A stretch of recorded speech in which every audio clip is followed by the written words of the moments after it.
നമസ്കാരം, ഞാൻ doctor അരവിന്ദാസ് Ganapath, urology consultant ആണ്.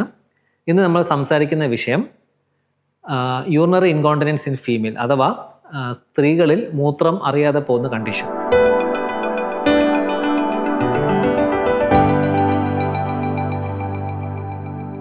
ഇങ്ങനൊരു പ്രയാസം നമ്മൾ ഒരു പ്രായമായ കൂടുതൽ സ്ത്രീകളിലും ഉണ്ടാകുന്നതാണ്.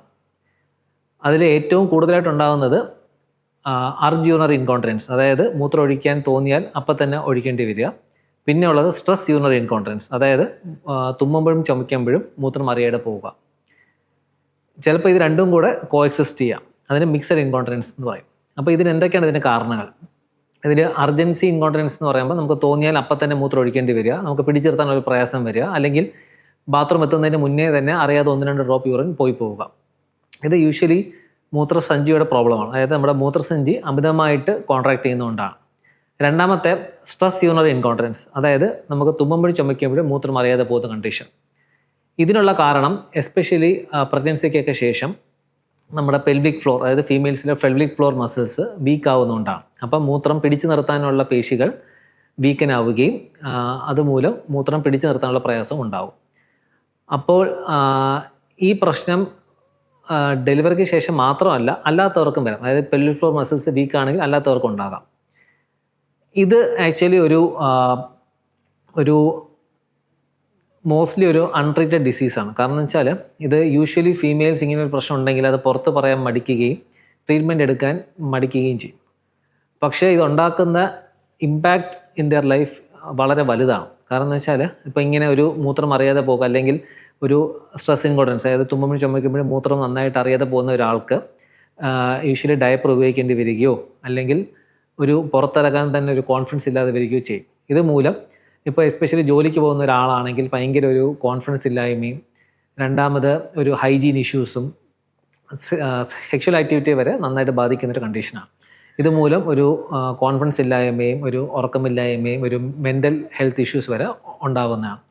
എന്നാൽ ഈ കണ്ടീഷൻ വളരെ സിമ്പിളായിട്ട് ട്രീറ്റ് ചെയ്യാവുന്നൊരു കണ്ടീഷനാണ്. അപ്പോൾ ഇങ്ങനൊരു പ്രശ്നം ഉണ്ടാവുകയാണെങ്കിൽ നിങ്ങൾ ചെയ്യേണ്ടത്, ആദ്യമായി നിങ്ങളുടെ അടുത്തുള്ളൊരു യൂറോളജിസ്റ്റിനെ പോയി സമീപിക്കുക. അത് ആ ഒരു വിസിറ്റ് കൊണ്ട് തന്നെ നമുക്കിത് എന്ത് ടൈപ്പ് ഓഫ് ഇൻകോണ്ടിനൻസ് ആണെന്നുള്ളത് മനസ്സിലാക്കാൻ കഴിയും. പിന്നെ ഒരു ബേസിക് ആയിട്ട് ഒരു യൂറിൻ റൂട്ടിന് എന്തെങ്കിലും ഇൻഫെക്ഷൻ എന്തെങ്കിലും ഉണ്ടോ, അല്ലെങ്കിൽ എന്തെങ്കിലും മൂത്രസഞ്ചിയിൽ എന്തെങ്കിലും കല്ലോ എന്തെങ്കിലും മുഴകളോ എന്തെങ്കിലും ഉണ്ടോ എന്നുള്ള കാര്യങ്ങളും കൂടെ ഒന്ന് നോക്കേണ്ടി വരും. ഇതിന് ശേഷമാണ് ട്രീറ്റ്മെൻറ്റ് ആരംഭിക്കുന്നത്. എല്ലാ കേസിനും സർജറീൻ്റെ ആവശ്യമില്ല. അപ്പോൾ നമ്മൾ ഇങ്ങനത്തെ ഒരു അസുഖം ഉണ്ടെങ്കിൽ ഫസ്റ്റ് ഓഫ് ഓൾ കറക്റ്റ് ഒരു ഡയഗ്നോസിസ് ആയതിനു ശേഷം ഫസ്റ്റ് ഓഫ് ഓൾ നമ്മൾ ലൈഫ് സ്റ്റൈൽ ചേഞ്ചസ് ആണ് ചെയ്യുന്നത്. ഇപ്പോൾ ഒരു ഭാരം കൂടിയ ഒരാളാണെങ്കിൽ വെയിറ്റ് കുറയ്ക്കുക, അതേപോലെ കെഫിനേറ്റഡ് ഡ്രിങ്ക്സ് അല്ലെങ്കിൽ സ്പൈസി ഫുഡ് കൂടുതൽ എടുക്കുന്ന ഒരാളാണെങ്കിൽ അത് കട്ട് ഡൗൺ ചെയ്യുക. അതായത് നമ്മൾ ഡയറ്റ് ആൻഡ് ലൈഫ് സ്റ്റൈൽ, അതാണ് ഫസ്റ്റ് മോഡ് ഓഫ് ട്രീറ്റ്മെൻറ്റ് എന്ന് പറയുന്നത്. സെക്കൻഡ് മോഡ് ഓഫ് ട്രീറ്റ്മെൻറ്റ് എന്ന് പറയുന്നത് എക്സസൈസസ് ആണ്, അതായത് പെൽവിക് ഫ്ലോറിനെ സ്ട്രെങ്തൻ ചെയ്യുന്ന കീഗൽസ് എക്സസൈസസ് ആണ്. ഇത് രണ്ടും ഒരു പരിധി വരെ വളരെ മൈൽഡായിട്ടുള്ള കേസസിന് വളരെ ഫലപ്രദമാണ്. എന്നാൽ ഇതുകൊണ്ട് നിൽക്കാത്ത കേസസ്, അതായത് നമുക്കൊരു ഫുൾ ഇമ്പ്രൂവ്മെൻ്റ് ആവാത്ത കേസസിന് ചിലപ്പോൾ നമ്മൾ ടാബ്ലറ്റ്സ് ഉപയോഗിക്കേണ്ടി വരും. അതായത് ബ്ലാഡർ റിലാക്സൻസ്, ബ്ലാഡറിനെ ഒന്ന് കാമാക്കാനുള്ള ടാബ്ലറ്റ്സ് ഉപയോഗിക്കേണ്ടി വരും.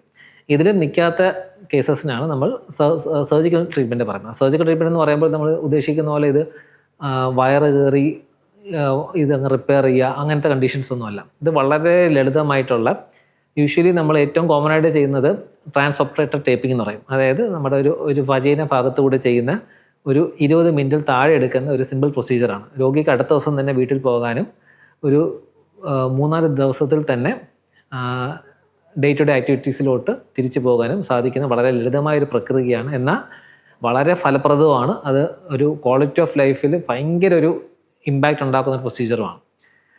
പക്ഷേ നേരത്തെ പറഞ്ഞ പോലെ തന്നെ എല്ലാ കേസസിലും അങ്ങനെ പ്രൊസീജിയറിന് ആവശ്യമില്ല.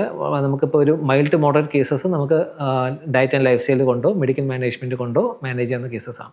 അപ്പോൾ ഇങ്ങനത്തെ ഒരു പ്രശ്നം ഫേസ് ചെയ്യുന്നുണ്ടെങ്കിൽ നിങ്ങൾ ചെയ്യാനുള്ളത്, നിങ്ങൾ ഏറ്റവും അടുത്തുള്ള യൂറോളജിസ്റ്റിനെ പോയി കാണുക, ഇതിനുള്ള കറക്റ്റ് ഒരു ഡയഗ്നോസിസ് ആക്കുക, അത് കറക്റ്റായിട്ട് ട്രീറ്റ് ചെയ്യുക.